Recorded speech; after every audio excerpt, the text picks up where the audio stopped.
fact, I've been involved since I was 14 years old or even younger. I remember going to my dad's shop, and he'd have a showroom in the shop. He'd have us dust the showroom fixtures while he's opening up the mail.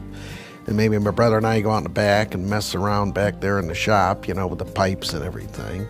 And when I got a little older, I started putting away fittings and, going down there after school. And it was pretty neat. It was kind of fun, it was kind of a fun time. So, yeah, I remember those days, yeah. Well, my grandfather in 1917 started the business. He opened the doors. He was a partner with another company in St. Charles. And 1917, all of a sudden he got called to World War I, so he had to leave for 2 years. Came back in 1919, and my grandmother, who fairly newly married, kept the business alive. In other words, paid the bills and kept things going. And so he started right when he got back from the service. He started out with oil heat, or coal, and replacing furnaces with oil back in the 30s. And then in the 50s, all of a sudden they took the oil out and put in gas. So he was from coal to oil to gas. So he was changing, updating everybody's furnaces during that time. And plus doing the plumbing. There were outhouses back when in 1919. So people were just putting in plumbing in their house back then. So it was pretty early on in the plumbing industry. And as he became a little bit bigger and bigger, he bought out his partner and he went in with R.L. Wagner Plumbing and Heating. And he did plumbing and piping, and he hired union plumbers in the Elgin to Aurora area. And then my father came into business around 1948. And he went to school to Marquette. He went into service, World War II, came out and started in about 45, 46, got his apprenticeship, went through the ranks, and he came in and joined my grandpa, probably in the mid-50s.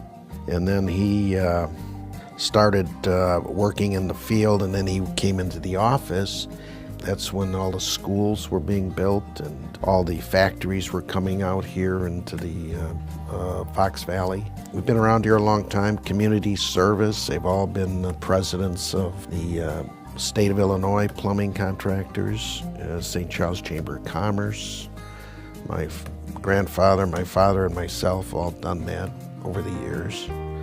We've got right now about 12 employees, and we got some good customers and good clients that my grandfather even had. So that's kind of nice to have, those people there. So that's kind of the history. I'm very proud of it, very proud, because it's the people in the community, it's our employees, it's our customers. You get to know them. And so you work with them, and you want to do a good job. You want to be fair with them, and you want to earn a decent living. And that's what happens when you have a service business that you can do that with. And I'm proud to say I have a son that wants to get active in it too, and hopefully carry on the legacy. But it takes work, and it takes involvement in the community, and it takes listening to your customers, make sure you give them what they want. So, and hopefully we have a good rapport with our customers. That's what our goal is. You surround yourself with good people, and your employees respect you, and you respect your employees. So, I've got employees that used to work for my father, 35 years in the business, and so they just keep going, until they retire. But it's you got to treat people right, and you got to have the gumption to say, hey, this is a family business. We need to keep carrying it on if we can. I hope that they say that, Wagner, that's a great company. They did a good job for us. They're great people. They helped us when we started out, and I want to continue to do business with them. And that's kind of our goal, and we have a lot of customers that still do that. So it's up to us to maintain that, and that's what we've done. That's what I strive to do every day. So if we get the call from the customer, we're still J.L. Wagner. We're not changing. We're going to be the same.